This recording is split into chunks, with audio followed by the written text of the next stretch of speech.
Overseas commitment has prevented me from joining you at today's Say No to Anti-Semitism rally.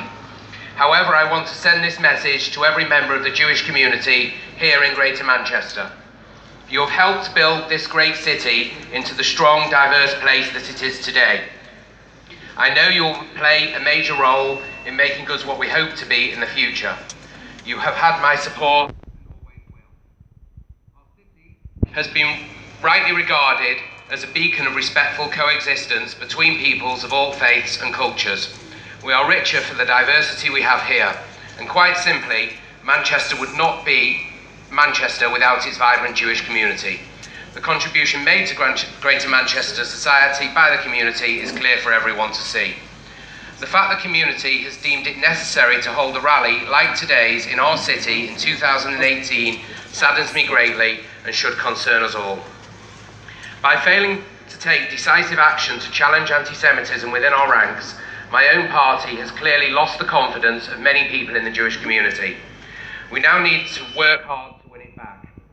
Adopting the International Holocaust Remembrance Alliance working definition of anti-Semitism, as we have already done here in Greater Manchester, is a positive step forward. But it is only a start, and much needs to be done to rebuild trust. We are living through difficult times, but even when tragedy struck Greater Manchester, it has shown that it will never be divided. People here rightly want all elected representatives to root out racism in all its forms.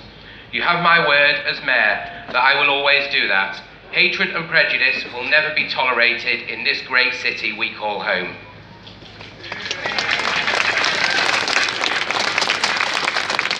Thank you. This second statement is on behalf of the World Jewish Congress.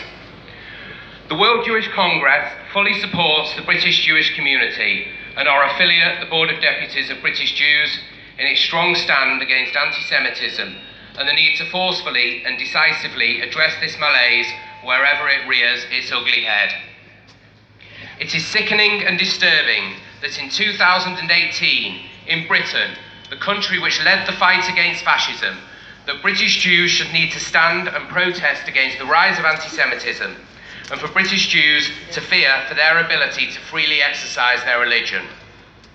We stand firmly with the Board of Deputies, with the Jewish Leadership Council, and with all other voices of reason across society in urging Labour leader Jeremy Corbyn to turn his words into deeds and to undertake all necessary efforts to combat the virus of anti-Semitism that has taken such a hold within the Labour Party.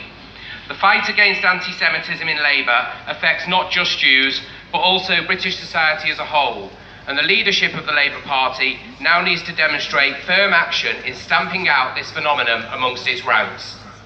But such a message can only be delivered by example, and that example must come from the top. The World Jewish Congress expects to see that instead of flagrantly fraternising with people who have shown open hostility to Jews, who have denied the Holocaust and have even engaged in the murder of Jews, the Labour leader should now condemn the views of these people and take immediate steps to rebuild the confidence the Jewish community once had in the party, and to work to bring about a change in his supporters' unacceptable attitude towards Jews. For the many non-Jews who have spoken out against anti-Semitism in the media and social networks and have stood here with us today, shoulder to shoulder with Jews, you are on the side of right, of tolerance, of decency, and we thank you. Thank you, Daniel.